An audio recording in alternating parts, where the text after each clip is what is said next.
உடம்பு வேணா மாறி இருக்கலாம், ஆனா மண்டையில ஒண்ணு அதே வரி ஓடிட்டு தான் இருக்குது. திரும்பவும் ஆரம்பிக்கிறேன் ஸ்கிராட்ச்ல இருந்து. நாளைக்கு டே 1.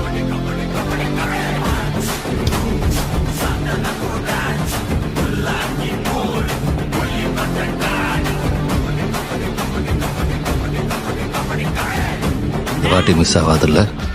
மிஸ் ஆகாது.